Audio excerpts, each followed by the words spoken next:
நல்லா இருக்கு படம், ரொம்ப நல்லா இருக்கு. நல்லா இருக்கு சார். படம் ஃபஸ்ட் கிளாஸாக இருக்குது. ஈகோ இல்லாமல் இருக்கணுன்ற மாதிரி இந்த புரிதல் கொடுத்துருக்காங்க. புது படம் இல்லாமல் அவர் யாருக்கும் நிறைய படம் நடித்த மாதிரி ஹீரோயினும் நல்லா நடிச்சிருக்கிறாங்க.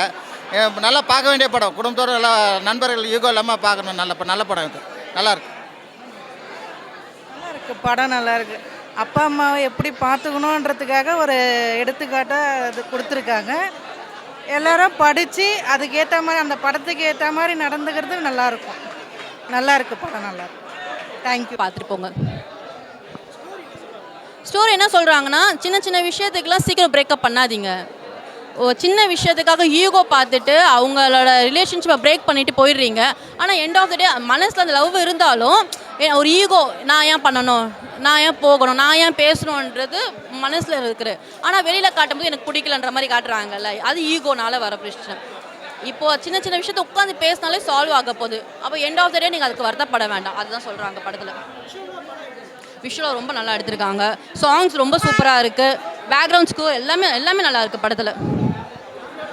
கண்டிப்பாக ஃபேமிலியோட வந்து கப்பல்ஸ் ஃபேமிலி எல்லாம் வந்து பாருங்கள்.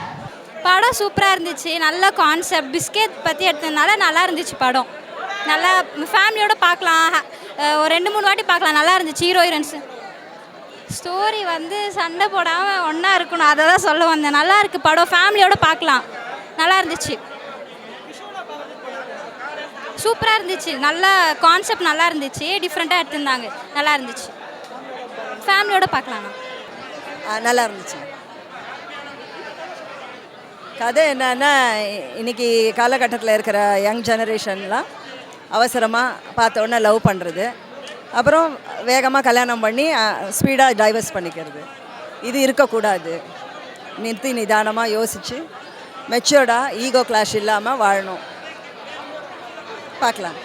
ஆனால் பிரேக்ஃபாஸ்ட் சரிங்களா, பிரேக்கப் ஆகக்கூடாது, பிரேக்ஃபாஸ்ட் ஆகலாம்.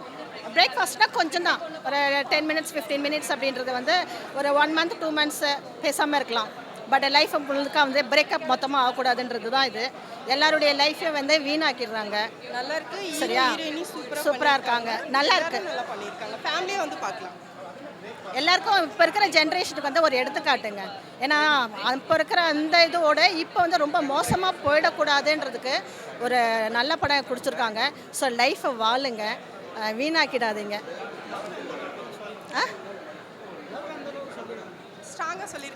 ஸ்ட்ராங்காக சொல்லியிருக்காங்க ஒரு விஷயத்தையும். அதாவது சண்டை போடும் போது வார்த்தையை விடக்கூடாது, பேசுகிற வார்த்தையோ கோவத்தை வந்து உண்டு பண்ணக்கூடாது. ஆம்பளைங்களை பொறுத்த வரைக்கும் நல்ல கேரக்டராக தான் கொடுத்துருக்காங்க. பொம்பளைங்க தான் வந்து சரியில்லை மீன்ஸ் சரியில்லைன்னு கிடையாது. கோபம், அந்த கோபத்தில் தான் என்ன பண்ணுறோன்றது அவங்களுக்கே தெரிய மாட்டேங்குது. அந்த கோபத்தை கண்ட்ரோல் பண்ணணும். ஸோ நம்ம பேச்சுகள் பேசும்போது சண்டை போடும் போதும் கொஞ்சம் கண்ட்ரோல் இருந்தால் நம்ம வாழ்க்கை வீணாக போகாமல் நல்லபடியாக வாழலாம். சந்தோஷமாக சண்டை போடலாம், கொஞ்சம் தான் டைம் கொடுக்கணும். பட் ரொம்ப கொடுக்கக்கூடாது, ரொம்ப பிரேக்கப் ஆகிடக்கூடாது. பிரேக் ஃபாஸ்ட்டாக இருக்கலாம்.